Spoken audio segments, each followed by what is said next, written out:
کو وہ بڑا نادان ہے۔ الحمد للہ نحمده ونصلی علی رسولہ الکریم۔ کل ناغا تھا، میرا کوئٹہ کا سفر تھا ایک دن کا۔ میں نے جب وہاں گیا ہوں تو میزبان کو بتایا کہ کسی کو پتہ نہ چلے کہ میں آ رہا ہوں۔ میں چاہ رہا تھا تھوڑا ایک آدھ دن آرام کروں گا، تھوڑا گلا صاف ہوگا۔ یہاں کی جو ہوا ہے نا اس کی وجہ سے مسئلہ، وہاں کی ہوا صاف ہے۔ تو جن کو میں نے کہا کہ کسی کو بتانا نہیں، انہوں نے ایک بندے کو کہا کہ ہرگز کسی کو نہیں بتانا، مفتی صاحب آ رہے ہیں۔ اس شخص نے دوسرے کو کہا کہ کسی کو بتانا نہیں، مفتی صاحب آ رہے ہیں۔ اس نے تیسرے کو کہا کہ کسی کو بتانا نہیں کہ مفتی صاحب آ رہے ہیں۔ اس نے چوتھے کو، پانچویں کو، چھٹے کو، ساتویں کو، آٹھویں کو، نویں کو۔ ہوا یہ کہ آج صبح 10 بجے کا اعلان لگا ہوا تھا ہمارے مدرسے میں مفتی صاحب تشریف لا رہے ہیں، تمام احباب سے شرکت کی درخواست۔ تو میں بھاگا، ورنہ شاید میں اور دن کچھ 2-4 دن اور صحت کی خاطر نا، کیونکہ یہاں آرام نہیں مل رہا اور وہاں کی ہوا بہت اچھی ہوا ہے۔ خشک ہوا جو ہے نا یہ گلے کے لیے اچھی ہوتی ہے، تو ہم نے کہا پتلی گلی سے نکلو۔ اس سلسلے میں کل پھر انہوں نے پرانا بیان چلا دیا ہوگا میرا خیال ہے، اس پہ نیچے برا بلا لوگ کہہ رہے ہوتے ہیں بھائی یہ تو پرانا ہے، تو ہم نے کہا پھر نیا ہی ٹھیک ہے۔ آج ہم نے سورہ مریم ختم کی ہے اور سورہ طٰہٰ پڑھی ہے۔ سورہ مریم اور سورہ طٰہٰ، یہ دونوں صورتیں اہل کتاب کو سمجھنے کے لیے، یہودیت اور عیسائیت کو سمجھنے کے لیے بہت اہم ہیں کہ اللہ تعالیٰ نے پچھلی قوموں میں کیسے کیسے پیغمبر بھیجے اور ان قوموں نے کیا کیا کیا۔ اچھا ایک مسئلہ سن لیں، یہ بہت اہم مسئلہ ہے۔ آج میں نے نوٹ کیا ہے، آج غروب آفتاب کتنے بجے تھا ذرا دیکھ کے بتائیں؟ کراچی میں سورج غروب ہونے کا ٹائم تھا 6:47 اور اذانیں ہو رہی ہیں 45 پہ۔ 2 اذانیں میں نے خود سنی ہیں 45 پہ، یعنی سورج ڈوبنے سے 2 منٹ پہلے۔ میں اہل حدیث حضرات سے ہاتھ جوڑ کے کہتا ہوں، خدا کے لیے، اللہ کا واسطہ، آپ اپنے مسلک کو دوسروں پہ زبردستی مت تھوپیں۔ میں نہیں کہہ رہا یہ سارے اہل حدیث ایسا کرتے ہیں، لیکن جو کرتے ہیں وہ پھر دبا کے کرتے ہیں، وہ کہتے ہیں بس ایسی کی تیسی۔ آپ کیوں لوگوں کے روزے خراب کر رہے ہو؟ آپ کی اگر ایک ذاتی رائے ہے کہ سورج ڈوبنے سے پہلے بھی ٹائم ہو جاتا ہے، تو آپ اپنے چند افراد تک اس کو محدود کیوں نہیں کرتے؟ اپنا مسلک زبردستی دوسروں پہ تھوپتے کیوں ہیں آپ؟ چاروں اماموں کا مذہب ہے، قرآن سے، حدیث سے، اجماع امت سے ثابت ہے کہ سورج جب تک مکمل غروب نہیں ہو جاتا آپ کے لیے افطار حلال نہیں ہے۔ اگر کوئی حدیث ہے اور آپ اس کی تفسیر کر رہے ہیں تو آپ بولیں آپ کی ذاتی رائے ہے، اپنی رائے کو لوگوں پہ مسلط نہیں کیا جاتا۔ سعودی عرب کے بارے میں آپ کا ایٹیٹیوڈ بالکل ڈیفرنٹ ہوتا ہے، یہاں کے بارے میں بالکل ڈیفرنٹ۔ ابھی دیکھو طالبان نے افغانستان میں پابندی لگا دیا 8 رکعت پڑھنے پر، انہوں نے کہا ہوگی تو 20 ہوگی ورنہ نہیں ہوگی۔ اس پہ کتنے نیگیٹو کمنٹس آ رہے ہیں۔ یہی کام سعودیہ نے بھی تو کیا ہے، 20 پڑھنے پر پابندی لگائی ہے۔ اب جو 1400 سال سے سعودی عرب میں ہو رہا تھا اس پہ سعودیہ نے پابندی لگا دی، اس پہ ایک لفظ آپ کا سعودیہ کے خلاف نہیں آیا۔ وہ زیادہ بڑا ظلم ہے کہ جو فقہ حنبلی میں بھی ہے، فقہ مالکیہ میں بھی ہے، شافعی میں بھی ہے، حنفیہ، پوری امت کا ایک مسئلہ چلا آ رہا تھا۔ ٹھیک ہے جو 8 پڑھ رہا ہے وہ 8 پڑھے، جو 20 پڑھ رہا ہے وہ 20 پڑھے، لیکن پابندی تو نہیں بنتی نا۔ سعودیہ میں پابندی لگا دی ہے، 20 پڑھنے کی اجازت نہیں ہے۔ کتنا بڑا ظلم ہے یہ۔ مگر ہمارے اہل حدیث بھائی ایک لفظ نہیں بولیں گے، کہہ رہے ہیں عین قرآن و حدیث کر دیا انہوں نے۔ بھائی عین قرآن و حدیث نہیں کیا، آپ کی ایک رائے تھی اس کو اٹھا کے پوری امت پہ زبردستی تھوپ دیا ہے، آپ نے اپنی رائے کو تھوپا ہے آپ نے۔ تو یہاں بھی کیا مسئلہ ہے؟ اب دیکھو ٹائم ابھی ہوا نہیں ہے، کتنے لوگوں کے روزے توڑ رہے ہیں یہ لوگ۔ اب مجھے نہیں پتا اہل حدیث کا اس میں اتفاق ہے یا اختلاف ہے، ہو سکتا ہے سب کا یہ مذہب نہیں ہو، جمہوری کی رائے والی رائے ہو ان کی، بظاہر تو ایسا ہی لگتا ہے، لیکن چند ایک کی اگر ہے تو کیوں کر رہے ہو اپنی رائے دوسروں پہ کیوں تھوپ رہے ہو؟ قرآن مجید کیا کہتا ہے؟ ثم اتم الصیام الی اللیل، رات تک روزے کو کمپلیٹ کرو. تو رات کا سب سے آخری درجے کا مصداق کم سے کم اتنا ہے کہ سورج مکمل غروب ہو جائے.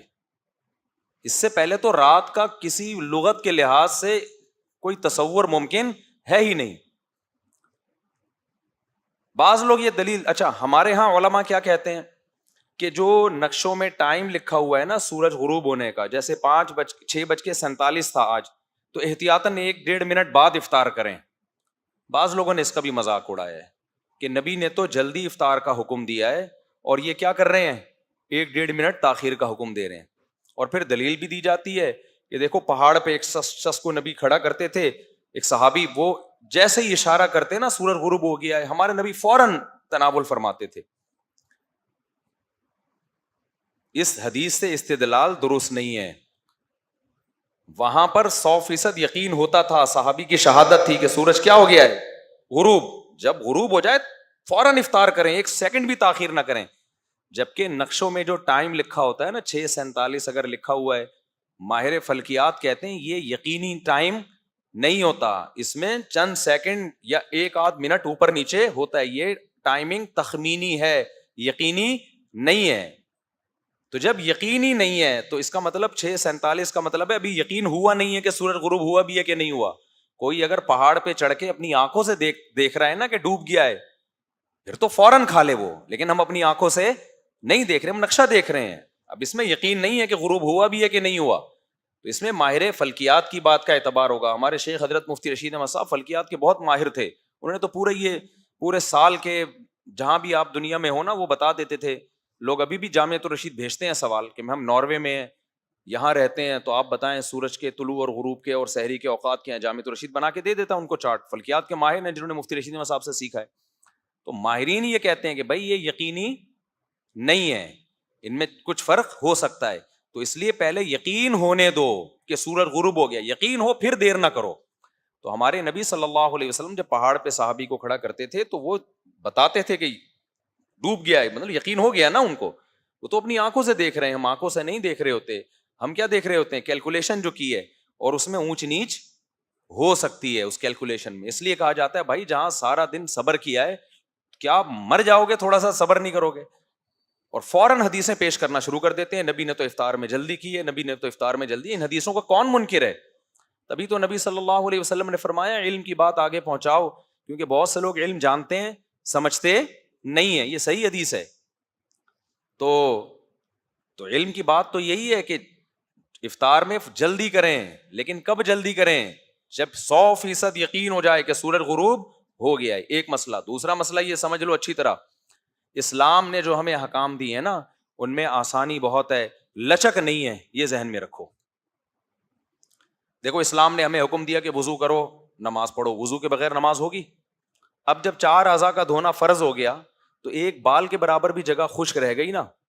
تو اب آپ یہ نہیں کہہ سکتے کہ اس اللہ کے دین میں اتنی سختی نہیں ہے، میں نے اس شخص سردی میں اٹھا میں اور اتنی مشکل سے میں نے وضو کیا، اب اگر اتنا سا بال میرا خشک رہ گیا ہے تو یار اللہ اتنا تنگ دل نہیں ہے، تنگ نظر نہیں ہے کہ میری نماز ضائع کر دے. نا نا نا نا بھائی، جب اللہ نے کہہ دیا قرآن میں فَاغْسِلُوا وُجُوهَكُمْ وَأَيْدِيَكُمْ إِلَى الْمَرَافِقِ وَامْسَحُوا بِرُؤُوسِكُمْ وَأَرْجُلَكُمْ إِلَى الْكَعْبَيْنِ، چہرہ دھو، ہاتھ دھو، سر کا مسح کرو، پاؤں دھو. تو اب یہ مکمل دھونا پڑے گا. اب اس میں ایک بال کی جگہ بھی خشک رہ گئی نا تو ایسے جیسے پورا وضو ہوا ہی نہیں ہے.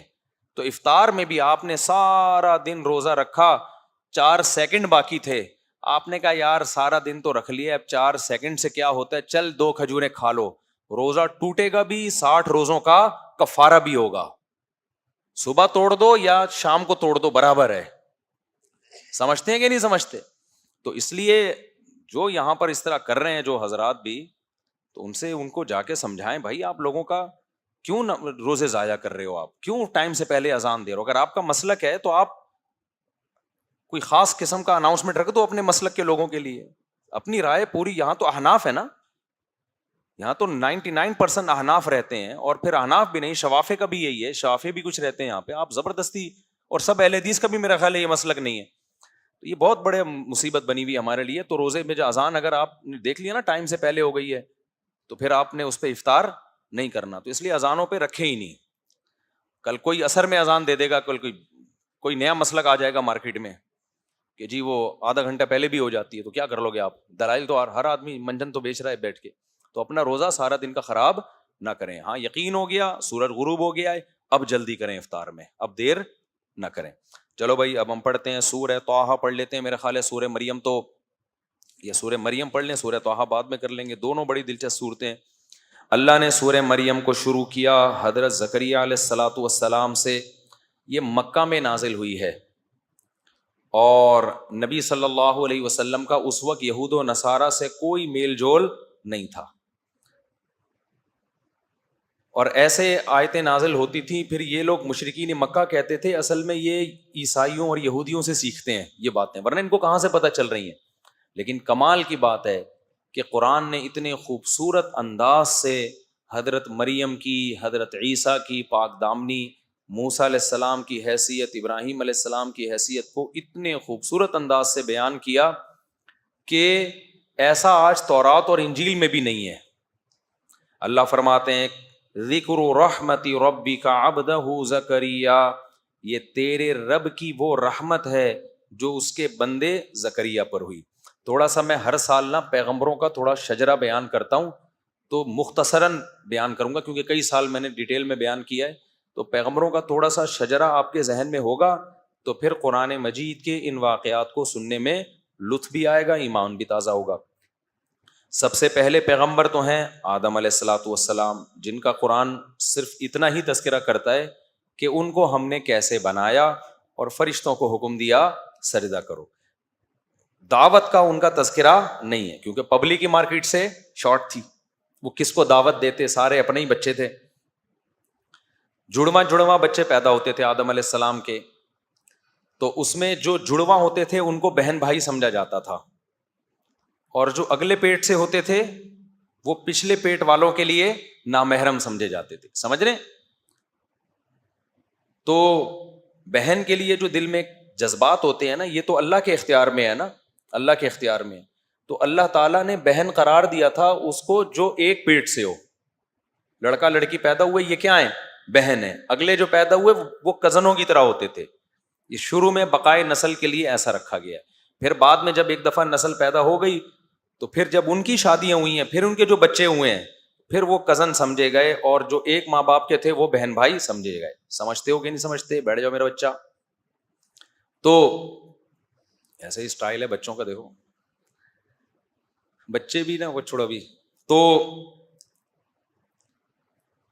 آدم علیہ السلام کی دعوت کا ہمیں تذکرہ نہیں ملتا, صرف ان کے بیٹوں کا تذکرہ ملتا ہے کہ حسد کی آگ میں جل کے قابیل نے حابیل کو قتل کر دیا, اور وہ پہلا اس زمین پر قتل تھا.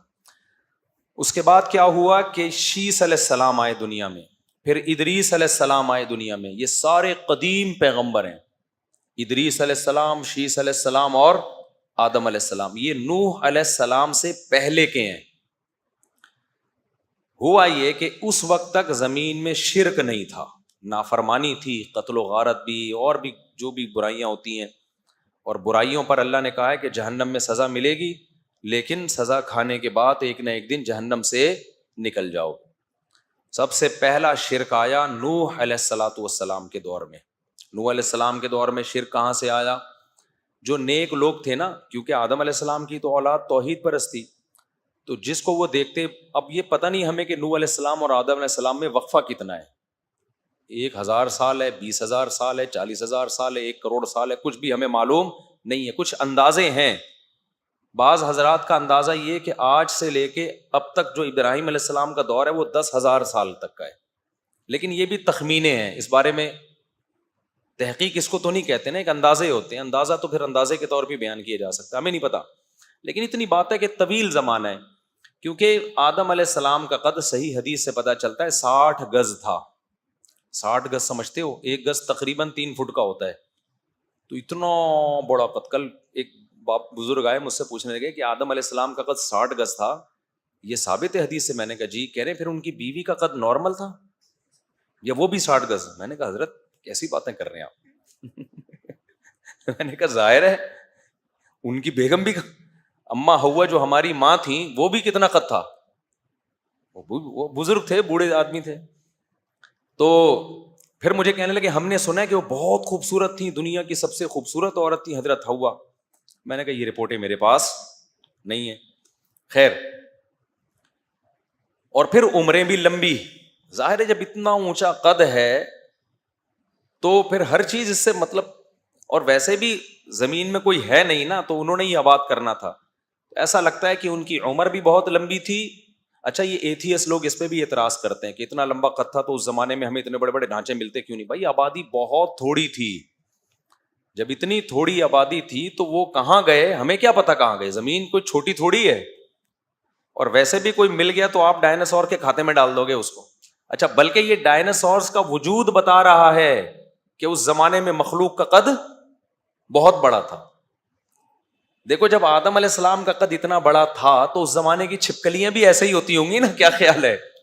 اس زمانے کے چوہے بھی ایسے ہی ہوتے ہوں گے. تو یہ ڈائناسورز کے جو مجسمے نکلے ہیں اس سے بھی پتا چلتا ہے کہ اس زمانے کی مخلوق کیا تھی. وہ تھی ساری مخلوق بڑی بڑی مخلوق تھی. اللہ نے زمین میں بہت سارے لوگوں کو آباد کرنا تھا تو ان کے قد اللہ نے چھوٹے کر دیے, کیونکہ ابھی اسی اسٹائل کے لوگ ہوتے نا اتنے بڑے بڑے, تو کھاتے کتنا, وہ کتنا کھانا چاہیے تھا ان کو, تو بڑے مسائل ہو سکتے تھے. بہرحال اب اللہ کی حکمتیں تھیں. تو پہلے پیغمبر جو اس زمین پہ توحید کی دعوت کے لیے آئے ہیں وہ ہیں نوح علیہ الصلوۃ والسلام. نوح علیہ السلام وہ پیغمبر ہیں جن کے دور میں شرک پھیل گیا تھا. شرک کیسے پھیلا تھا؟ جو نیک لوگ ہوتے تھے, بڑے بزرگ ہوتے تھے, لوگ عقیدت محبت میں آ کے بیٹھنا بھی چاہیے, اس سے شریعت نے منع نہیں کیا. آج دو انتہائی ہیں. ایک انتہا یہ کہ بزرگوں کو خدا بنا لو, دوسری انتہا یہ کہ بابا لیس ہو جاؤ, بزرگ ہوتے ہی نہیں ہیں. یہ دونوں افراط اور تفریط ہیں. بھائی بزرگ ہر دور میں مارکیٹ میں ہوتے ہیں, نیک لوگ ہوتے ہیں, ان سے جا کے اصلاح لیا کرو, آشیرواد لیا کرو, ان سے دعائیں کروایا کرو, ان سے ان کی خدمت میں بیٹھا کرو, اس سے بہت فائدے ہوتے ہیں. اس پر قرآن و سنت میں بہت ساری دلیلیں ہیں کہ ان کی صحبت اٹھاؤ. لیکن یہ نہ سمجھو کہ وہ عالم الغیب ہیں, وہ پھونک لگائیں گے تو الیکشن کا سارا وہ پانسا بدل جائے گا. یہ کام اسٹیبلشمنٹ کا ہو سکتا ہے, کسی پھونک کا نہیں ہو سکتا. تو یہ جو ہے نا, اب کیا ہوا کہ وہ بزرگوں کے مجسمے انہوں نے بنا لیے دنیا سے جانے کے بعد یادگار کے طور پر. اسی وجہ سے اسلام میں تصویر پر پابندی لگا دی. لوگوں نے اپنے باپ دادا کی تصویریں لٹکائی ہوئی ہوتی ہیں یادگار کے طور پر. ختم کر دو یہ سب. ابا کو یاد رکھنا ہے, اماں کو یاد رکھنا ہے, دعائیں یہ کام آئیں گی ان کے. تصویروں سے ان کو عذاب تو مل سکتا ہے, کام نہیں آئیں گی. تو اپنی پیروں کی مرشدوں کی تصویریں لگا کے گھوم رہے ہیں, یہیں سے تو شرک پھیلتا ہے. انہی تصویروں کی تعظیم شروع کر دیتے ہیں نا. اسلام نے بند کر دیا دروازہ. اگر تصویر سازی کی اسلام میں کوئی اہمیت ہوتی تعظیم کے لیے جو تصویریں ہوتی ہیں, تو سب سے پہلے صحابہ سید الانبیاء کی تصویریں محفوظ کرتے ہیں. کوئی حالانکہ تصویر سازی کا فن اس وقت عروج پر تھا, مگر ہمیں پیغمبر کی ایک تصویر بھی نہیں ملتی. تو اس نبی نے نفی کی ہے تصویروں کی. تو آپ بھی اپنے گھروں میں نا یہ یادگار کے طور پہ شادی بیاہ کی, میں کیسا لگ رہا تھا, میں یوں لگ رہا تھا, چھوڑ دو اس کو. البتہ ڈیجیٹل تصویر کو بہت سے محقق علماء تصویر مانتے ہی نہیں, کیونکہ اس میں قرار نہیں ہوتا, وہ لمبی بحث ہے. خیر, تو نوح علیہ الصلوۃ والسلام کو اللہ نے بھیجا. وہ پہلے پیغمبر تھے جو دنیا میں توحید کی دعوت دینے کے لیے آئے. اس سے پہلے پیغمبر اعمال کی دعوت دینے کے لیے آتے تھے, برائیاں چھوڑ دو, یہ کرو وہ کرو. تو پہلے پیغمبر ہے نوح علیہ السلام جو کس دعوت کے لیے آئے؟ بولو, توحید. اچھا, نوح علیہ السلام کو یہ اعزاز حاصل ہے کہ آدم ثانی کہا جاتا ہے. ہم سب نوح علیہ السلام کی اولاد میں بھی ہیں. جیسے آدم علیہ السلام کی اولاد میں, اسی طرح نوح علیہ السلام کی. وجہ کیا ہے؟ قرآن نے کہا ذریۃ من حملنا مع نوح انہ کان عبدا شکورا وجعلنا ذریتہ هم الباقین. اللہ کہتے ہیں میں نے نوح کی ذریت ہی کو باقی رکھا. حام, سام اور یافث نوح علیہ السلام کے 3 بیٹے تھے. جب پوری دنیا میں طوفان آیا ہے نا, نوح علیہ السلام کی قوم ایمان نہیں لائی. 950 سال دعوت دی نوح علیہ السلام نے, کوئی تھوڑا عرصہ نہیں ہوتا. اللہ کا حلم دیکھو, کہتے ہیں نا اللہ حلیم ہے. حلیم کا معنی بردبار, جلدی عذاب نہیں دیتا, مہلت دیتا ہے. کتنی مہلت دی؟ 950 سال. اور نوح علیہ السلام کہتے ہیں دعوت قومی لیلا و نہارا, دن میں بھی دعوت, رات میں بھی دعوت. بار بار بلاتے رہے اللہ کی طرف آؤ، اللہ کی طرف آؤ، اللہ کی طرف آؤ، لیکن ظاہر ہے جس قوم کا پیٹ بھرا ہوا ہونا اس کو اللہ کے علاوہ سب کچھ سمجھ میں آتا ہے، اس کو اللہ کے علاوہ سب کچھ سمجھنا ہے۔ جیسے آج کل ہمارے بہت سے عرب لوگ جو ہے نا، معاشی وسائل کی وجہ سے ان کے وہ پیٹ فل ہو چکے ہیں، لہذا اب ان کو مذہب کیا لگ رہا ہے، داڑھی والے ان کو اچھے نہیں لگ رہے، مذہب ان کو بالکل بھی پسند نہیں آ رہا۔ تو اس لیے بعض موقع پہ غربت ہی اللہ کی نعمت ہوتی ہے، ہر ایک کے لیے پیسہ اچھا نہیں ہوتا، تو جس حال میں اللہ رکھے نا اس میں خوش رہا کرو۔ بعض لوگ کہتے ہیں پیسہ آ جائے، پیسہ آ گیا نا تو اللہ کو ہی نہ بھول جاؤ سب سے پہلے، جیسے کہ بھول رہے ہیں وہ لوگ آہستہ آہستہ۔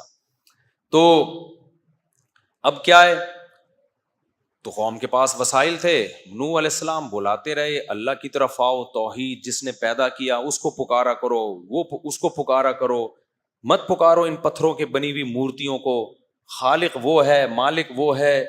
950 سال، پتہ ہے مسئلہ کیا ہوتا ہے لوگوں کے ساتھ؟ مسئلہ یہ ہوتا ہے لوگ کہتے ہیں یار ہم تو گناہ کرتے ہیں، کوئی عذاب تو آتا نہیں ہے، اتنے لوگ شراب پی رہے ہیں نارمل لائف گزار رہے ہیں، اتنے لوگ زنا کر رہے ہیں نارمل لائف گزار رہے ہیں، اتنے لوگ یہ کر رہے ہیں وہ کر رہے ہیں نارمل لائف گزار رہے ہیں۔ یہ بہت بڑی بھول ہے، یہ بہت بڑا دھوکہ ہے۔ اللہ بار بار کہتے ہیں میں نے جزا اور سزا کا دن دنیا نہیں رکھا بلکہ آخرت رکھی ہے۔ اگر میں دنیا میں دینا شروع کر دوں تو سارے انسان کے بچے بن جائیں نا۔ تو یہی مسٹیک ہوئی ہے نوح علیہ السلام کی قوم سے۔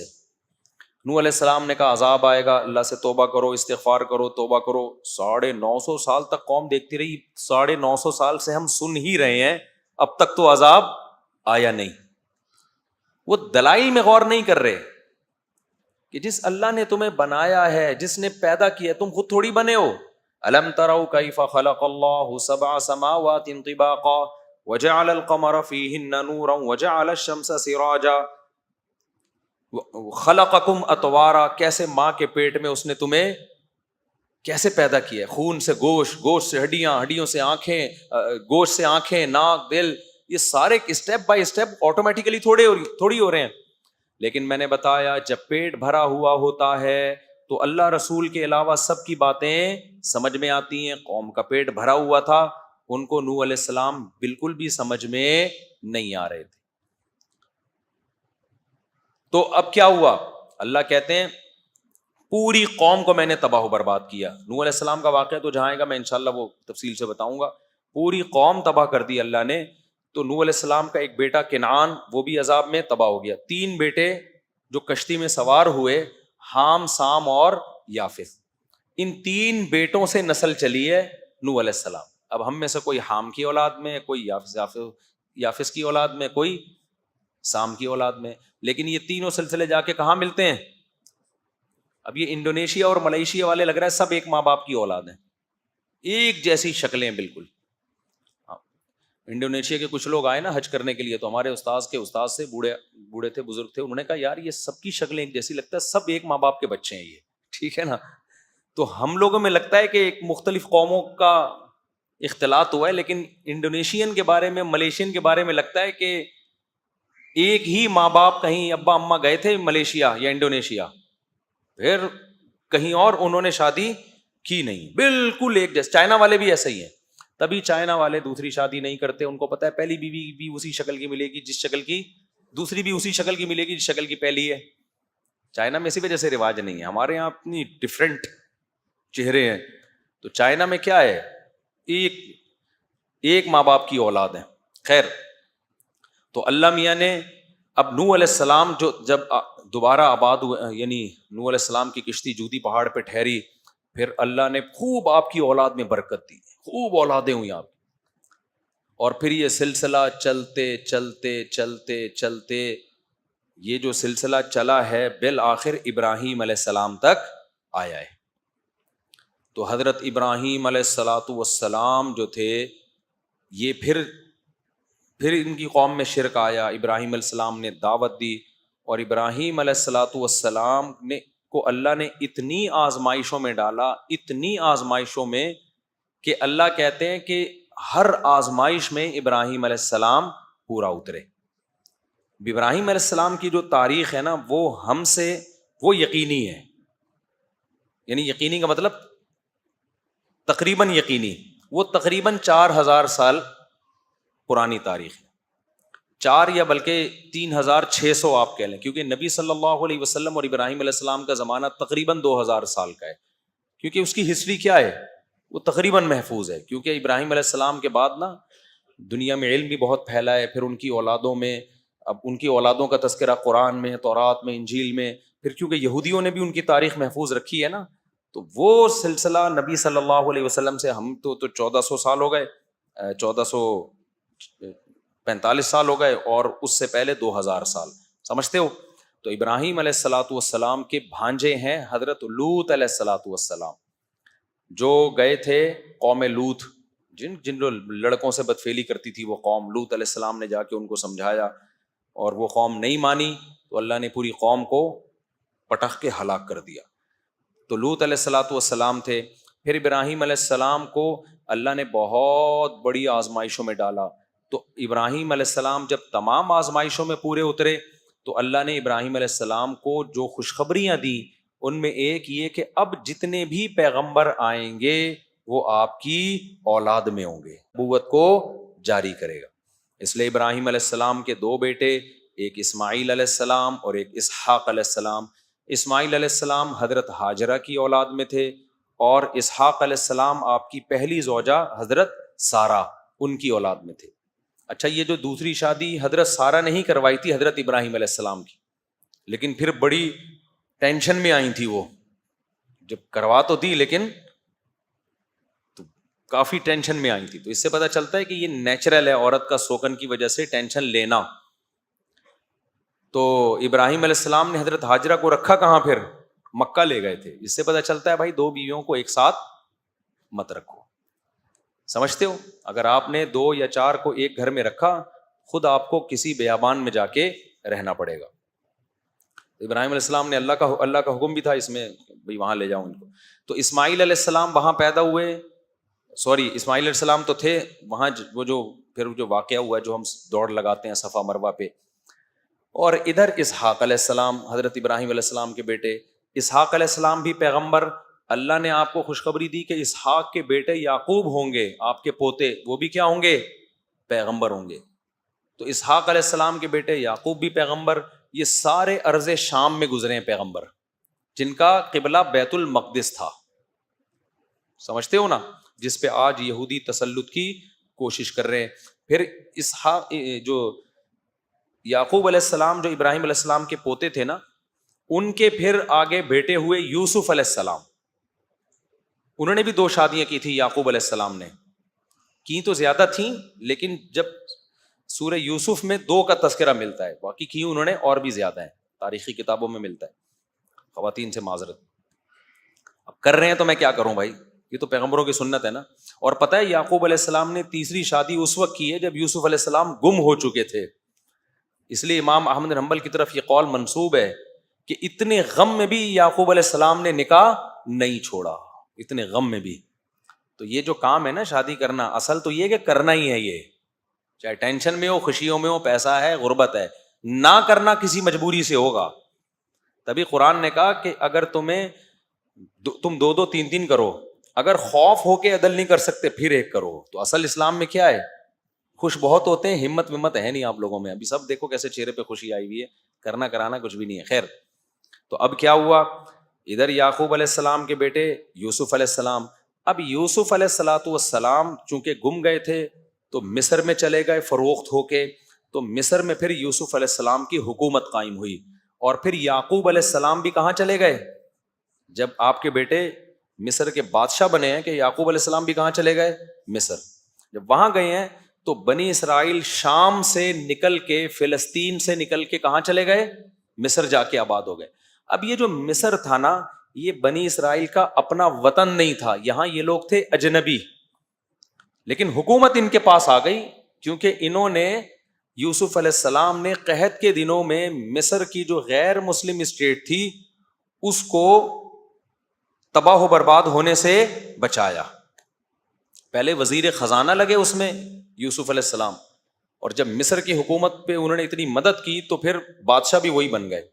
تو یوسف علیہ السلام کے دور تک تو معاملہ سیٹ چلتا رہا, لیکن جب آگے یوسف علیہ السلام کی اولادیں ہوئیں, یعقوب علیہ السلام کی اولادیں, یعقوب علیہ السلام کا لقب تھا اسرائیل, اسی وجہ سے یعقوب علیہ السلام کی آگے اولادوں کو کیا کہا جاتا ہے؟ بنی اسرائیل. تو بنی اسرائیل تھے منورٹی میں. آہستہ آہستہ آپ کو پتہ ہے قوم پرستی دنیا میں ہر جگہ ہوتی ہے. تو جو مصر کے لوگ تھے وہ یہ نہیں دیکھتے تھے کہ ہمیں تباہی سے بچانے والے یہ لوگ ہیں, بلکہ وہ دیکھتے تھے یہ اقلیت میں ہیں, مسلم ہیں. اور آپ کو پتہ ہے اسلام میں ایک بے پناہ اٹریکشن ہے, جس میں اٹریکشن ہوتی ہے جیلیسی اسی سے ہوتی ہے کہ نہیں ہوتی؟ کیا ہو گیا بھائی؟ اٹریکشن جہاں ہوگی حسد بھی. تبھی دنیا میں جتنے لوگ ہیں نا وہ مسلمانوں سے اور اسلام سے جتنا جلتے ہیں کسی اور مذہب سے اتنا نہیں. ہندوستان میں دیکھ لو جتنا ظلم مسلمانوں پہ ہو رہا ہے کسی اور مذہب میں اقلیت والوں پہ نہیں ہو رہا. کیوں؟ ان کو پتہ ہے ان کے پاس ایک سسٹم ہے, نماز ہے, روزہ ہے, زکوٰۃ ہے, حج ہے, فیملی سسٹم کا ایک طریقہ ہے, وراثت کے پورا ایک سسٹم ہے.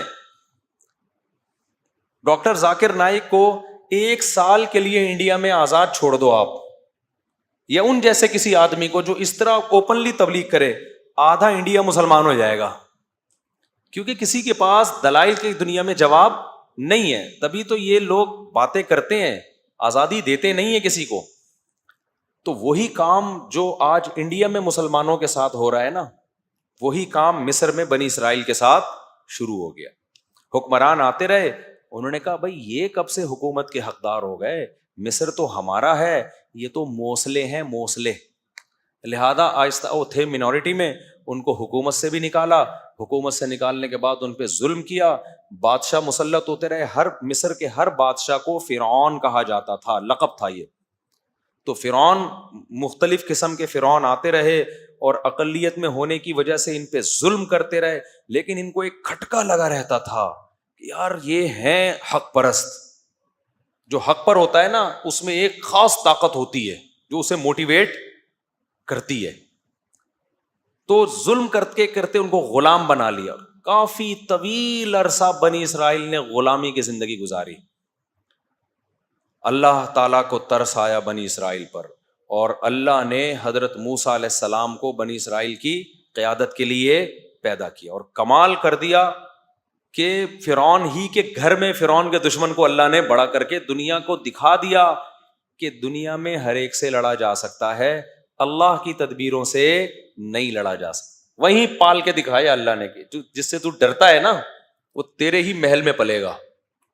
اور اس میں بڑی حکمت تھی کہ موسیٰ کو اس لیے بھی پالا جا رہا تھا کہ جس کو لیڈر بنایا جاتا ہے نا, اور جس کے مقابلے میں اس کے لیے ضروری ہے کہ وہ اس قوم کے کلچر کو جانتا ہو. موسیٰ کو دعوت دلوانی تھی فرعون سے, تو فرعون کے کلچر سے اگر واقف نہ ہوتے تو فرعون کو دعوت نہیں دے سکتے تھے. تبھی میں یہ کہتا ہوں کہ جس علاقے کی مسجد ہے نا وہاں کا امام بھی اسی اسٹینڈرڈ کا ہونا چاہیے جس اسٹینڈرڈ کے لوگ وہاں پر رہتے ہیں.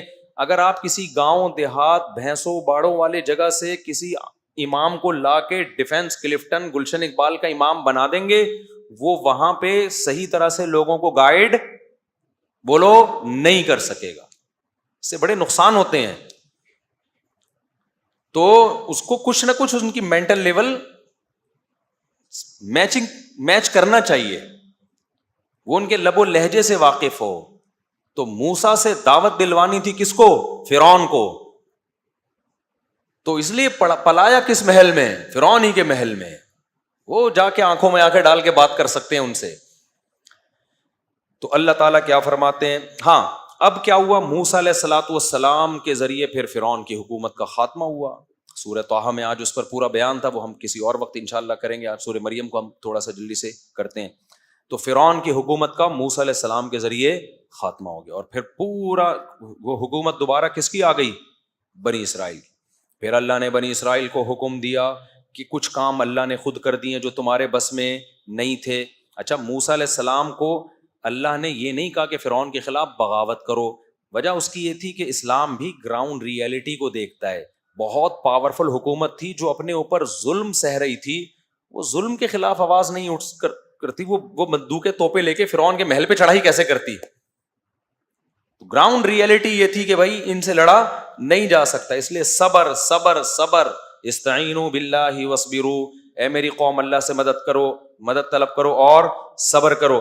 آج ہمارے یہاں کیا ہوتا ہے, تھوڑی سی طاقت آئی اور ایک دم خلافت کی باتیں شروع, الٹ دو سارا نظام, پلٹ دو. اس کا نتیجہ الٹنا پلٹنا کچھ بھی نہیں ہوتا, اور لاشوں کے انبار لگ جاتے ہیں اور فساد پھیل جاتا ہے سوسائٹی میں. جب یہ لڑائی ہوئی تھی نا یہودیت کی 67 یا 71 کی جو وار ہوئی تھی نا عربوں کی اور اسرائیل کی, پتہ ہے آپ کو, عرب اسرائیل جو جنگ ہوئی تھی, مولانا ابو الحسن علی ندوی رحمۃ اللہ علیہ نے کہہ دیا تھا اس میں فتح اسرائیل کو ہوگی, عربوں کو نہیں ہوگی. حالانکہ عرب اس وقت بہت پرہیزگار تھے اور بہت بڑی تعداد میں تھے, اور سب میں لڑنے کا بے پناہ جذبہ تھا. ابو الحسن علی ندوی بہت بڑے عالم گزرے ہندوستان میں, بڑے محقق, آج ان کی ساری پیشگوئیاں پوری ہو رہی ہیں. انہوں نے کہا تھا فتح کس کو ہوگی, اسرائیل کو. لوگ حیران ہوئے کہ حضرت آپ کیا بات کر رہے ہیں, ادھر عرب اتنے, مصر بھی لڑ رہا ہے, لبنان بھی لڑ رہا ہے, اور سعودی عرب بھی تعاون کر رہا ہے. تو انہوں نے کہا کہ جہاں حقیقت اور صورت کا مقابلہ ہوتا ہے نا, وہاں کامیابی حقیقت کو ملتی ہے, صورت کو نہیں. کہا کہ یہاں صورت تو ہے, نعرے, جذبے, سجدوں کے محراب, اللہ کی یاد میں رونا, شہادت کے جذبے, تیاری نہیں ہے. یہودی کے پاس کچھ بھی نہیں ہے, تیاری پراپر کر کے میدان میں اترا ہے. اسے پتا تھا کہ مصر سے بھی حملہ ہو سکتا ہے, میں جب یہ کروں گا, پہلے سے اس نے اس کا انتظام کیا ہوا تھا. خفیہ ایجنسیاں چھوڑی ہوئی تھیں کہ مصر کے طیارے اڑنے کا پروگرام بنائے نا تو بتا دینا ہمیں, تاکہ ہم ایئرپورٹ پہ ہی تباہ کر دیں ان کو. تو ہوا یہ کہ مصر کے طیارے ابھی تیاری کر رہے تھے نا, جہازوں پہ کپڑا پڑا مار رہے تھے صبح اٹھ کے, یار اسرائیل نے حملہ کیا, چلو ہم بھی تھوڑا سا شیمپو ویمپو سے نہائیں. ان کے پائلٹوں نے کہا کہ ہم بھی جا کے, ظاہر ہے وہ یہودی ہے, وہ پہلے سے اس کو پتا تھا کہ یہ چین سے تھوڑی بیٹھیں گے جب ہم حملہ کریں گے فلسطین پہ. تو اس کو پہلے سے تیاری تھی کہ کہاں کہاں سے حملہ ہو سکتا ہے. اتنی ایجنسی کے لوگ اس نے گھسیڑ دیے تھے پہلے سے, وہ 50 سال سے اس کی تیاری کر رہا تھا, اور پوری پراپر تیاری کے ساتھ اس کو. تو ہوا یہ کہ ابھی اس نے پورا اڈا ہی اڑا دیا, کس کا, ایئر اٹیک کا. تو مولانا ابو الحسن ندوی چونکہ حالات دیکھ کر آئے ہوئے تھے نا سارے, انہوں نے کہا ادھر جذبہ بہت ہے, تیاری بالکل بھی بولو نہیں ہے, باتیں ہیں تیاری نہیں ہے. ادھر پوری پراپر تیاری ہے اسرائیل کی. آج بھی یہی کچھ ہو رہا ہے, پھینکتے رہو بس, میں یہ کر دوں گا, میں یوں کر دوں گا. کچھ لوگ رو رہے ہیں آ کے, ابے تمہارے پاس پیکج کیا ہے. پھر مولویوں کو برا بھلا کہہ رہے ہوتے ہیں, ممبر پہ بیٹھ کے شادیوں کی باتیں کر رہے ہیں, جہاد کر نہیں رہے. تم بھی تو مولویوں کی مخالفتیں کر رہے ہو ممبر پہ بیٹھ کے, تم کیا کر رہے ہو, تم کون سا جہاد کر رہے ہو. تو باتیں کرنے پر گورنمنٹ کی طرف سے کوئی پابندی نہیں ہے. تیاری دیکھو, قرآن میں اللہ نے کہا, کیا کہا, اعدوا لہم ما استطعتم من قوہ, تم دشمن کے خلاف طاقت اور قوت تیار کرو. اعدوا کا مطلب پہلے تیاری کرو اس کی. قرآن نے یہ نہیں کہا کہ دشمن کے خلاف راتوں کو اٹھ کے رونا شروع کر دو ابھی سے, اور شہادت کے لیے جیکٹیں یعنی چلو وہ بھی کسی حد تک تیاری میں آتی ہے جو جیکٹیں تیار ہوتی ہیں, لیکن شہادت کے لیے تقریریں شروع کر دو, جذبہ بڑھاؤ. یہودی کہتا ہے جذبہ گیا بھاڑ میں, پہلے تم یہ دیکھو تمہارے پاس ٹینک ہیں جو مقابلہ کر سکتے ہیں. پھر بین الاقوامی طاقتوں کو اپنے ساتھ ملانے کے لیے اس نے کیسی کیسی چالیں چلی ہیں. آج ہم سمجھتے ہیں کہ امریکہ اسرائیل کو سپورٹ کر رہا ہے. امریکہ یقیناً اسرائیل کو سپورٹ کر رہا ہے, لیکن آپ کو پتا ہے امریکہ نے اسرائیل نے امریکہ کو دبوچا وہ یوں کر کے کہ تیرا باپ بھی مجھے سپورٹ کرے گا. وہ کمبل والا واقعہ سنا کے بس تفسیر کی طرف آتا ہوں. ایک آدمی نے دریا میں دیکھا کمبل بہہ رہا ہے, کسی نے کہا بھائی اس کو لالچی تھا, اس کو کمبل چاہیے تھا ہر قیمت پہ. لوگوں نے کہا چھوڑ دے, دریا میں جائے گا, اتنا تیز دریا. اس نے کہا فری پھوکٹ کا کمبل کون چھوڑتا ہے بھائی, تیرتا وہ اندر گیا. وہ کمبل نہیں, وہ ریچھ تھا, کیونکہ اوپر سے تو منہ تو نظر نہیں آ رہا تھا. اب جا کے کمبل نے پکڑ لیا اس کو نا, ریچھ نے پکڑ لیا. اب یہ چھڑوانے کی کوشش کر رہا ہے, چھوٹ نہیں رہا. تو اس کے دوست نے کہا بھائی کمبل کو چھوڑ دے, اگر نہیں تیرے کنٹرول میں آ رہا. کہہ رہا ہے میں تو چھوڑوں, کمبل نہیں چھوڑ رہا مجھے. تو امریکہ کی عوام بھی امریکہ کے خلاف احتجاج کر رہی ہے کہ اسرائیل میں یہ ہو رہا ہے, غزہ میں ظلم ہو رہا ہے. امریکہ کہہ رہا ہے میں تو اسرائیل کو چھوڑوں، اسرائیل مجھے نہیں چھوڑ رہا. ابھی میری گردن اسرائیل نے دبوچی ہوئی ہے. اتنا سا ملک ہے، سازشیں کر کر کے نا پلاننگ کی ہے 100 سال پہلے کہ یار ہم منورٹی میں ہیں، بزنس اپنے قبضے میں لو. جتنی ملٹی نیشنل بڑی بڑی کمپنیاں ہیں ساری کس کی ہیں؟ زیادہ تر یہودیوں کی ہیں، زیادہ تر یہودیوں. ایسا جال بچھا ہے اور ہمارے پاس کوئی پلاننگ سرے سے نہیں. ہماری پلاننگ پتہ ہے کیا ہے؟ ایک دھماکہ اپنے ہی ملک میں اور کر دو خلافت کے نام پہ، تاکہ تھوڑا سا جو دم رہ گیا ہے نا وہ بھی کیا ہو، ختم ہو، تاکہ ہماری حکومتیں بھی انہی دھماکوں سے ہی نمٹتی رہیں. پھر ایک دھماکہ وہاں، ایک دھماکہ وہاں، ایک دھماکہ وہاں، ایک دھماکہ وہاں، وہ دھماکے بس. وہ کوئی پلاننگ نہیں ہے کہ اس کا رزلٹ کیا نکلے گا آگے جا کے. تو مولانا ابو الحسن ندوی نے کہا تھا کہ جنگ اس میں عربوں کو، حالانکہ اس وقت کے عرب میں اور آج میں زمین اور آسمان کا فرق ہے. سمجھتے ہو؟ افغانستان میں جب رشیا آیا ہے نا تو پوری دنیا نے مل کے مدد کی ہے افغانستان کی. پوری دنیا نے قربانی بے پناہ دی افغانوں نے. تو بہت زبردست ایک طریقے سے کام ہوا ہے. اس کے بعد جا کے روس کے پاؤں اکھڑ کے ختم کیے. آج کیا ہو رہا ہے غزہ میں؟ کون مدد کر رہے ہیں ان کی؟ یہاں سے ہم آٹے بھر بھر کے بھیج رہے ہیں، پراٹھے بنا بنا کے کھاؤ. وہ کیا کرے گا بےچارے؟ تو نہ ہونے سے یہ بھی غنیمت ہے، نہ ہونے سے یہ بھی ہے. یہ نہیں کہ آپ مدد کرنا چھوڑ دیں. تو آٹے بھیج رہے ہیں، چاول بھیج رہے ہیں، راشن بھیج رہے ہیں، چلو ٹھیک ہے پیٹ بھر جائے ان کا. لیکن یہ اس طرح سے تھوڑی ہوگا جب تک، اور یہ افراد نہیں، جب تک یہ جو مسلم کنٹریز ہیں یہ متحد ہو کے پلاننگ کر کے ایک لائحہ عمل نہیں بناتے کہ ماضی میں ہم سے کیا غلطیاں ہوئی ہیں ان غلطیوں کو ہم نے ریپیٹ نہیں کرنا. اس کے بعد جا کے یہ کام ہوگا تو ہوگا. ورنہ بھائی یہ جو جس طرح سے ابھی چل رہا ہے نا، اللہ مدد کر دے تو دیکھو وہ تو پھر اللہ سے تو کوئی لڑ نہیں سکتا. وہ تو 313 کو 1000 پہ فتح عطا فرما سکتا ہے. اور ہمیں امید ہے انشاءاللہ، کیونکہ ان کی قربانیاں رنگ لائیں گی انشاءاللہ. تو کیونکہ احادیث سے تو ہمیں یہ پتہ چلتا ہے کہ یہودیت کا بیڑا غرق ہونے والا ہے آخری دور میں. جو ہے نا یہ جو یہودیوں کو عزت ملی ہے نا، یہ اصل میں یہ وہ اس عزت کی مثال ایسے، قرآن تو جگہ جگہ کہتا ہے ان کے لیے مقدر میں ذلت ہے. اب سوال پیدا ہوتا ہے ذلت ہے تو انہوں نے تو امریکہ کو دبوچا ہوا ہے. تو دیکھو ذلت کے لیے نا پہلے عزت ضروری ہوتی ہے. ہمیشہ عزت دار آدمی کو ذلیل کیا جاتا ہے، ذلیل پہلے سے مزید ذلیل نہیں ہوتا. تو اللہ یہودیوں کو بہت ساری قومیں مسلط ہوئی ہیں، ذلیل کرتی رہی ہیں. اس دفعہ اللہ کیا کر رہے ہیں کہ ایک دفعہ آخری تم عزت حاصل کر لو، اس کے بعد طبیعت سے تم کیا ہو گئے؟ ذلیل. وہ ایک آدمی ایک محلے میں گیا نا، آ کے کہنے لگا شکر ہے میری عزت نہیں ہے اس محلے میں. لوگوں نے کہا کیوں؟ کہہ رہے میں یار ذلیل ہو جاتا اگر میری عزت ہوتی. عزت ہے ہی نہیں تو ذلیل بھی نہیں ہوا. تو لیکن ہمارے کوئی پروگرام نہیں ہے جو اسرائیل نے تیاری کی ہے. ہم اسباب کی دنیا سے غافل ہیں. تو ایسے تھوڑی ہوتا ہے. اللہ نے قرآن میں کیا کہا ہے کہ ان اللہ لا یغیر ما بقوم حتی یغیروا ما بانفسہم. اللہ نے کسی قوم کی حالت اس وقت تک چینج نہیں کی ہے جب تک وہ خود اپنے آپ کو چینج نہیں کرتے. تو ہم چینج ہی نہیں کرتے اپنے آپ کو، اور من حیث القوم چینج نہیں کرتے ہیں، باتیں پھینکتے رہیں گے. اسکالرز بھی آ کے نا اور تخریب کاری کر رہے ہیں خلافت اور جہاد کے نام پہ. وہ بھی کچھ نہیں کر رہے ہوتے. ہر تھوڑی دیر میں فیس بک پہ کلپ آ رہا ہے، یہ مولوی کچھ نہیں کر رہے، یہ مولوی یوں نہیں کر رہے، یہ مولوی. تو کیا کر رہا ہے یار؟ تو بتانا بھائی، تم بھی تو بتاؤ کیا کر رہے ہو. تم بھی تو پھینک رہے ہو نا بیٹھے باتیں بیٹھ کے. کوئی پیکج دو. اس کی میں ایک مثال دیتا ہوں بس، یہ پھر آگے چلتا ہوں. ایک صاحب میرے پاس آئے، مجھے کہنے لگے میں نوجوانوں میں اتنا کام کرنا چاہ رہا ہوں، یہ کام ٹھیاؤں بڑا زبردست. انہوں نے مجھے لگا کہ بس 5 سال میں پاکستان میں خلافت راشدہ کا دور قائم ہونے والا ہے. مجھے کہنے لگے کہ اب آپ نا ایک میرے چینل پہ ایک ریکارڈنگ کروا دیں کہ یہ بندہ اتنا کام کرنا چاہ رہے، اس کے ساتھ تعاون کریں، چندہ بندہ دیں، اس کا بڑا ویژن ہے. ابے میں نے کہا کچھ کام تو کر کے دکھا میرے بھائی. میں تیرے لیے چندے کا اعلان کروں، کروڑوں روپے لے کے تو مارکیٹ سے شارٹ. کچھ کام کر کے دکھاؤ، میں دیکھوں گا کہ 4 سال میں کیا آؤٹ پٹ آیا ہے، 5 سال میں کیا آؤٹ پٹ آیا، اس کا کیا رزلٹ نکلا. پروگرام شروع میں ہی وڑ تو نہیں گیا کہیں تمہارا؟ جو تھوڑا بہت پروگرام چل رہا ہے ایسا نہ وہ بھی وڑ جائے. 15 سال یا 10 سال پہلے وہ بندہ آیا تھا، 10 سال ہو گئے، کخ ایک کیل بھی نہیں ٹھوکی ہوگی کہیں جا کے نظام تبدیل کرنے کے لیے.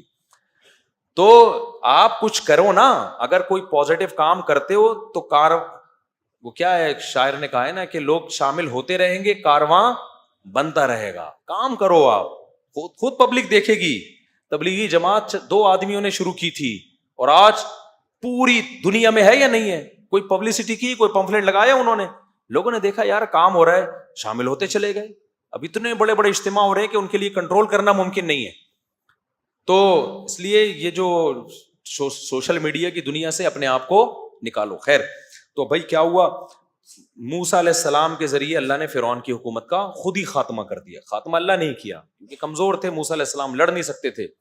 جب خاتمہ ہوا ہے تو پھر اب اللہ میاں نے کہا کہ کچھ کام میں نے کیے ہیں، اب کچھ کام تم کو بھی کرنے پڑے. اب تمہارے پاس ایک حکومت آ گئی ہے، اب جو تمہارا شہر ہے نا بیت المقدس، اب تم وہاں پہ اٹیک کرو، حملہ کرو، جہاد کرو. اب ایسا ہی نہیں ہوگا کہ ہر جگہ کے لیے الگ الگ موسیٰ آئیں گے. سمجھ میں آ رہی ہے بات کی؟ فلسطین میں ایک الگ موسیٰ بھیجوں گا میں جو بیت المقدس پہ قبضہ کرے گا. بھائی یہاں تو تم غلام تھے، تمہاری طاقت نہیں تھی، اب تو تمہیں ایک پاور مل گئی ہے نا، ایک اسٹیٹ مل گئی ہے، ریاست مل گئی ہے، اب کیا کرو؟ چلو جی. لیکن وہ اتنا عرصہ غلامی میں رہ کے ڈھیٹ ہلے ہی نہیں، اور موسیٰ علیہ السلام سے کہنے لگے اذهب انت وربك فقاتلا انا هاهنا قاعدون. اے موسیٰ بہت طاقتور لوگ ہیں، اتنے لمبے لمبے قد ہیں. اپنی انٹیلیجنس بھیجی تھی انہوں نے، جا کے دیکھ کے آؤ، تھوڑا چھوٹے سائز کے ہوئے تو لڑ لیں گے، تھوڑا 6 فٹ سے اوپر کے ہوئے تو نہیں لڑیں گے. تو انہوں نے جا کے چٹا لے کے گئے وہ لوگ نا، بندے ناپ ناپ کے آئے. انہوں نے بولا بھائی بہت قومن جبارین، بڑے طاقتور لوگ ہیں، ہم ان سے نہیں لڑ سکتے. موسیٰ علیہ السلام کی قوم میں 2 لوگ تھے نیک لوگ. اللہ کہتے ہیں قال رجلان من الذین یخافون انعم اللہ علیہما. ہمارے حضرت اس آیت کو پڑھتے تھے اور کہتے تھے کیسے خوش قسمت لوگ تھے وہ. بنی اسرائیل میں کچھ نیک لوگوں میں 2 نے کہا جن پر اللہ کا انعام تھا. قرآن کہہ رہا ہے یخافون، اللہ سے ڈرتے تھے. انہوں نے کہا اے میری قوم، جب اللہ کہہ رہا ہے لڑو، اس کا مطلب وہ مدد کرے گا. ایک ہوتا ہے نا آپ اپنی رائے سے لڑ رہے ہو تو اس میں رائے غلط بھی ہو سکتی ہے، صحیح بھی، لیکن جب اللہ کا حکم آ گیا اب تو غلط ہونے کا امکان ہے ہی نہیں. تو انہوں نے کہا لڑو، تم دیکھنا ہمت ذرا سی کرو گے، تم اس شہر میں داخل ہو کے اللہ تمہیں فتح دے دے گا. تو اللہ نے ان کو کیا کہا؟ یہ وہ 2 لوگ تھے جن پر اللہ کا انعام ہوا. کتنے خوش قسمت لوگ کہ ان 2 کا تذکرہ قرآن نے الگ سے کیا ہے. لیکن وہ قوم نے کہا اے موسیٰ اذهب انت وربک، آپ جائیں اور آپ کا رب جاؤ. جس رب نے فرعون کو ہلاک کر دیا وہی رب اس قوم کو بھی ہلاک کرے گا. انا ہاہنا قاعدون، ہم یہیں بیٹھے ہوئے ہیں، ہم دیکھ رہے ہیں کہ پوزیشن کیا ہوتی ہے. اگر فتح ہو گئی تو ہم آ جائیں گے، نہیں ہوئی تو ہم یہیں ٹھیک ہے. پھر کس قدر غصہ آیا ہوگا موسیٰ علیہ السلام کو. آپ سوچو یار کہ تم نے فرعون کا غرق ہونا دیکھ لیا. تو اس سے پتہ چلتا ہے بھائی چند افراد سے قوموں کی تقدیر کے فیصلے نہیں ہوتے. چند افراد تو وہاں بھی نیک تھے، قوم کو دیکھا جائے گا تو 4 آدمیوں کے ٹھیک ہونے سے قوم ٹھیک نہیں ہوتی. تو موسیٰ علیہ السلام نے جب یہ سنا نا، موسیٰ علیہ السلام نے کہا اللہ میں تھک گیا ہوں، اب تو کیا کر، میں اپنے اور اپنے بھائی کا مالک ہوں، ان پہ میں زبردستی نہیں کر سکتا، لہذا میری اس قوم سے جان چھڑا دے. بس تو اس قوم سے کیا کر دے، جان چھڑا دے. مجھے اس کا لیڈر بننا ہی نہیں ہے، یہ غلط قوم جو ہے اس کا لیڈر مجھے بنا دیا گیا. آج یہودی اسرائیل کر رہا ہے اور کہہ رہا ہے کہ یہ ہمارا ہے. تم نے موسیٰ کو ستایا کتنا ہے. میں پہلے یہ تھوڑا مکمل کر لوں نا، پھر بتاؤں گا کہ آج یہ کیوں یہودی اتنا اچھل رہے ہیں. تو پھر کیا ہوا، 40 سال تک وہ اسی میدان میں بھٹکتے رہے ہیں. وہیں موسیٰ علیہ السلام کا انتقال ہوا، ہارون علیہ السلام کا انتقال ہوا، پھر انہی کے خادموں میں سے یا انہی کی اولادوں میں سے اللہ نے کسی کو نبوت دی. 40 سال کے بعد جا کے پھر ان پر وحی ہوئی کہ اب آپ جہاد کرو. تو پھر ان لوگوں نے جہاد کیا اور پھر اس جہاد کی برکت سے اللہ نے فتح عطا فرمائی. اور اسی میں قرآن کہتا ہے کہ ایک کمانڈر تھے، مجاہد تھے، کمانڈر بھی نہیں تھے، جن کا نام تھا داؤد. کیا نام تھا؟ وہ ایک عام سپاہی تھے لیکن عبادت گزار تھے، جو پھر بعد میں داؤد علیہ السلام بنے. تو داؤد تھے، انہوں نے بہت بہادری سے وہ لڑے. امیر کا نام تھا طالوت، اور مقابلہ جس قوم سے تھا اس کے کمانڈر کا نام تھا جالوت. تو بنی اسرائیل کے کمانڈر تھے طالوت. اچھا اس میں بھی دیکھو، نبی نے جب کہا نا لڑو، تو انہوں نے کہا کہ ہمارا کوئی امیر نہیں ہے.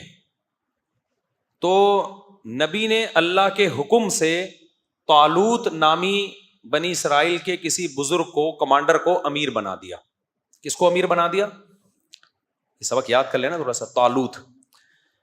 اچھا طالوت میں ایک عیب سمجھا جاتا تھا, غریب تھے. بنی اسرائیل نے کہا یہ تو غریب آدمی ہے, ہم غریب آدمی کو اپنا امیر نہیں بنا سکتے. یہ پوائنٹ ٹو بی نوٹڈ ہے, اس کو سمجھو, جو آج دینداروں میں بڑی خرابی آ گئی ہے. نبی نے کہا کہ دیکھو اللہ نے ان کو دو چیزوں میں تم پہ فضیلت دی ہے, زادہ بسطۃ فی العلم والجسم. فوج کا کمانڈر بننے کے لیے دو چیزیں ضروری ہیں, ایک لڑنے کی نالج, لڑائی کا تجربہ. یہاں علم سے مراد کیا ہے؟ نالج ہے اس کے, کیسے لڑا جاتا ہے, دشمن کی سازشوں کو کیسے سمجھا جاتا ہے.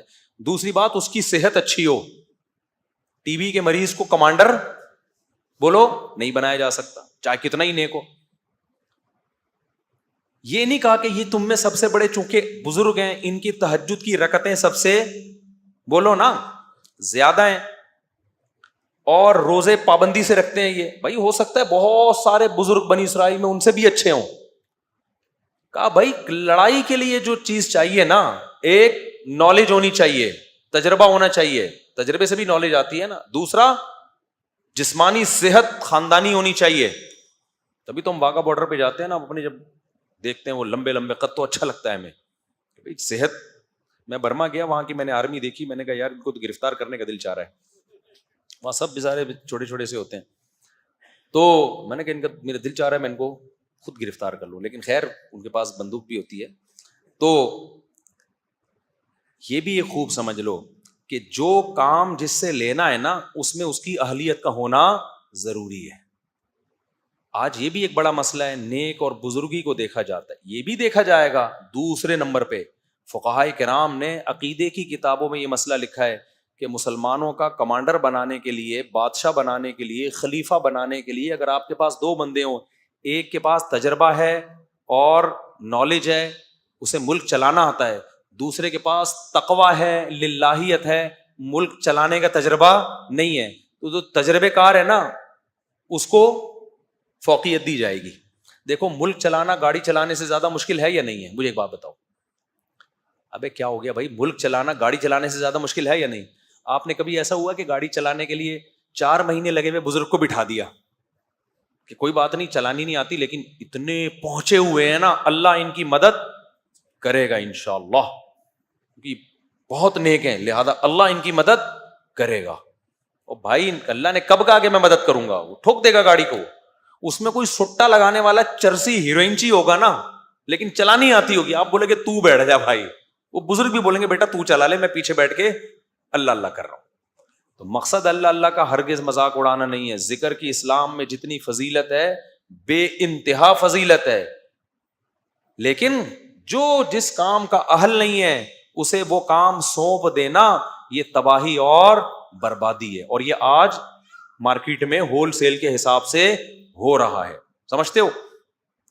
تو ان کا کمانڈر بنا دیا طالوت کو بنی اسرائیل کے. یہ تاریخ کا سمجھنا ضروری ہے آپ کو.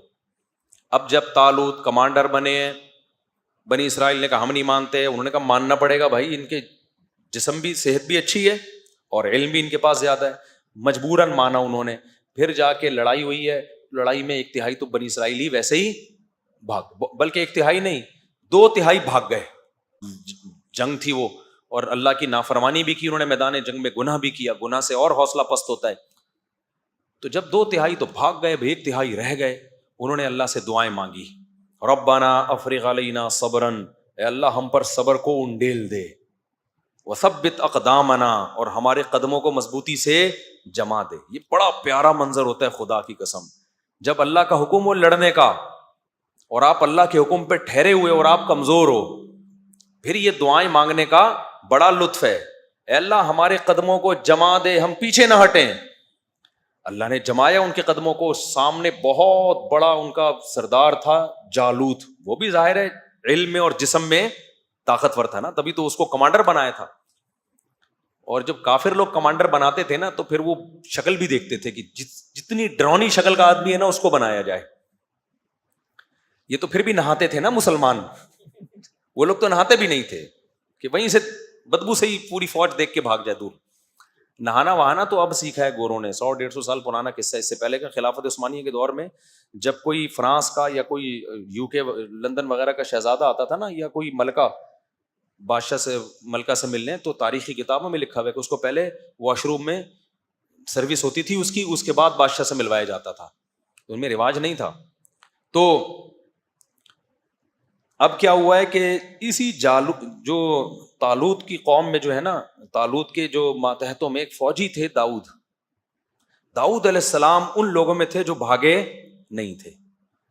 اور نہ صرف یہ کہ بھاگے نہیں, جب قوم کمزور ہو, دشمن طاقتور ہو, ایسے موقع پہ بہادری دکھانا بڑے کمال کی بات ہوتی ہے.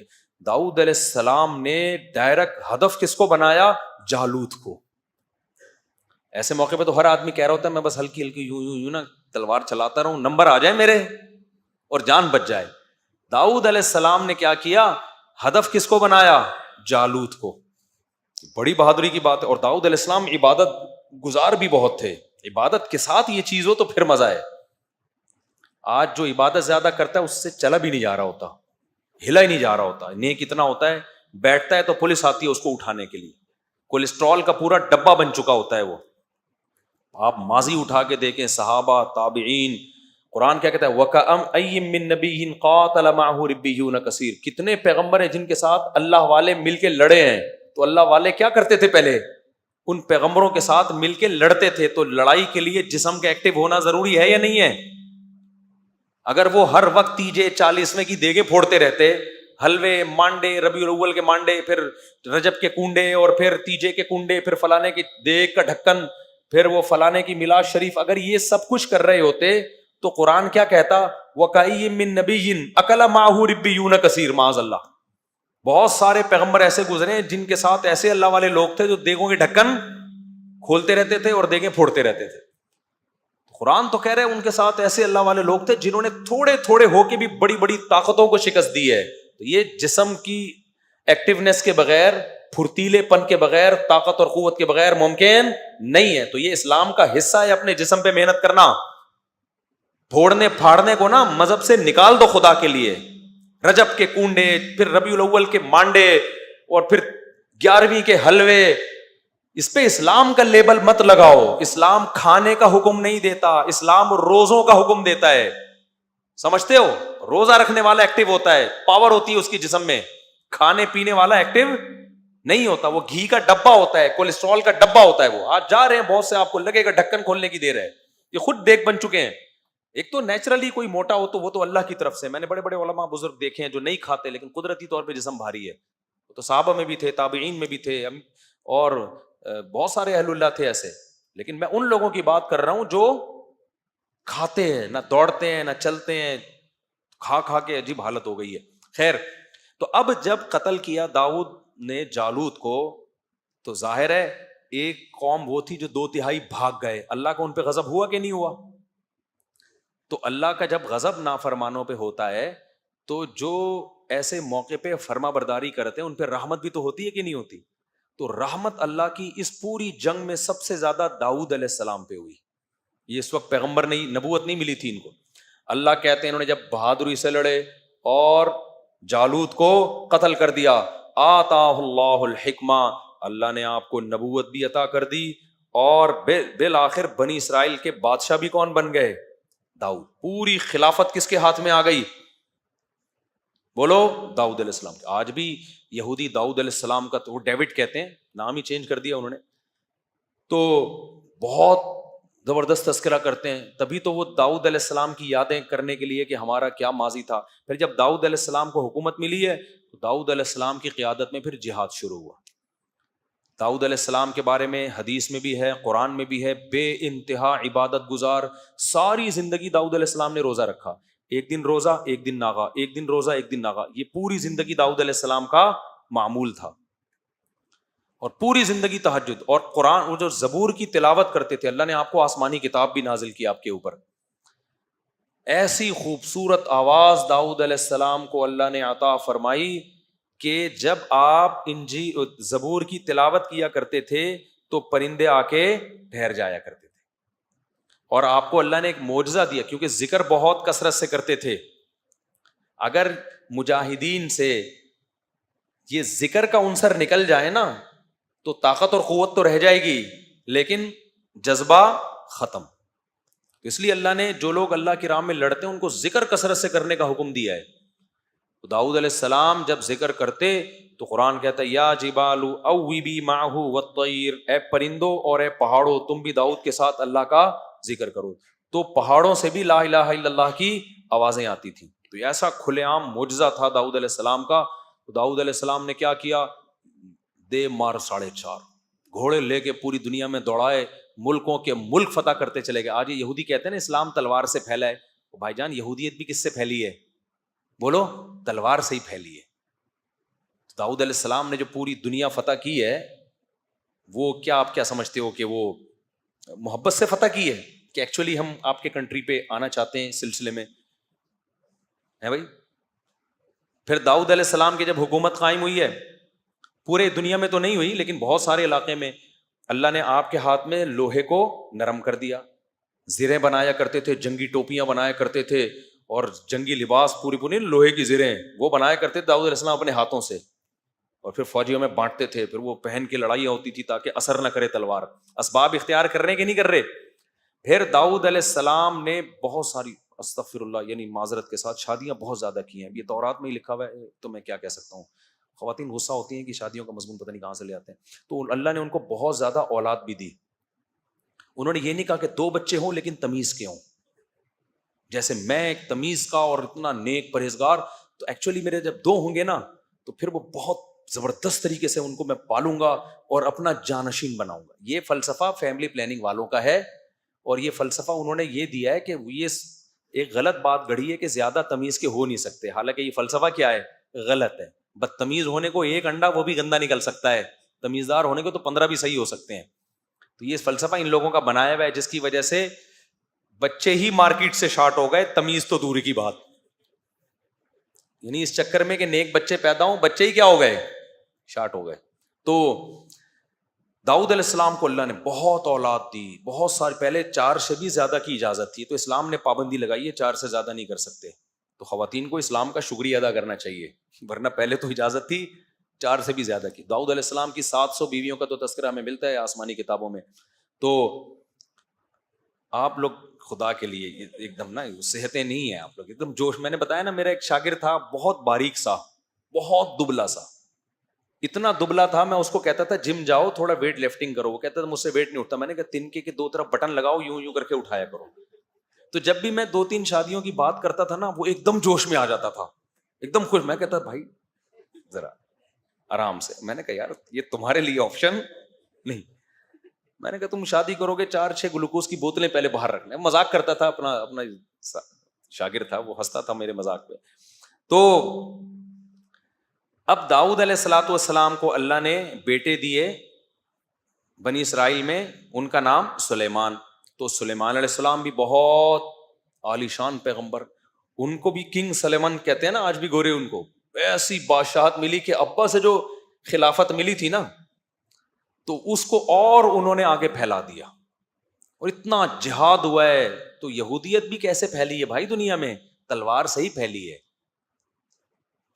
اب تعبیرات کا فرق ہوتا ہے. تلوار سے کی طاقت سے دنیا سے زنا اور برائی کا خاتمہ کیا ہے. اب آپ اس کو تعبیر کچھ بھی کر لو. تو اب کیا ہے کہ سلیمان علیہ الصلوۃ والسلام کی 100 بیویاں تھیں، صحیح بخاری میں. تو سلیمان علیہ الصلوۃ والسلام کی بھی اولاد ہوئی. تو پھر وہ جب واقعات آئیں گے سلیمان علیہ السلام کے پھر بتاؤں گا میں انشاءاللہ. ابھی تو تھوڑا سا خاکہ آپ کی نظروں میں بٹھا رہا ہوں نا انبیاء کا سلسلے کا. تو سلیمان علیہ الصلوۃ والسلام کی بہت بڑی ریاست قائم ہوئی ہے دنیا میں نا. اللہ نے آپ کے جنات بھی آپ کے تابع کر دیے. یہ حرام مصر دنیا کا عجوبہ ہے یا نہیں ہے؟ تو عین ممکن ہے یہ جنات کا تعمیر کردہ ہو. دنیا حیران ہے نا یار، یہ اتنی بڑی بڑی بے جوڑ اینٹیں جن میں جوڑ نہیں ہے، یہ کون سے کرینوں نے لا کے پہاڑوں کے اوپر رکھی ہیں؟ ہو سکتا ہے جن نے یوں کر کے اٹھا کے ایسے کر کے رکھ دی ہو.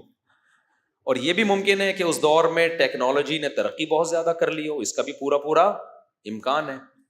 تو یہ ضروری تو نہیں ہے نا کہ سائنسی ترقی ابھی ہوئی ہے، ہو سکتا ہے پہلے ہوئی ہو، پھر دنیا میں کوئی تباہی ہوئی اور سارا پروگرام بڑھ گیا ہو. بہت کچھ ہو سکتا ہے. تو سلیمان علیہ الصلوۃ والسلام کی قیادت میں بہت بڑے حصے پر ان کی حکومت ہوئی ہے. یہ ساری اللہ نے اولاد ابراہیم کو نوازا ہے. اب چکر کیا ہے؟ چونکہ ان لوگوں میں پھر برائیاں آنا شروع ہوئی یہودیوں میں، پھر سلیمان علیہ السلام کے آگے سلسلہ جو چلا ابراہیم علیہ السلام کا، انہی میں پھر حضرت زکریا علیہ السلام پیدا ہوئے، حضرت عمران پیدا ہوئے، جن کے بارے میں ہمیں نہیں پتا کہ نبی تھے یا نہیں تھے، لیکن قرآن نے ان کا تذکرہ بہت اہتمام سے کیا. ان اللہ اصطفیٰ آدم ونوحا وآل عمران علی العالمین، کہ اللہ نے آل عمران کو جہان والوں پر منتخب کیا. تو عمران جو تھے، حضرت عمران، ان کی زوجہ، انہوں نے منت مانی کہ میرے ہاں بچہ پیدا ہوگا تو میں اسے بیت المقدس کی خدمت کے لیے وقف کر دوں گی.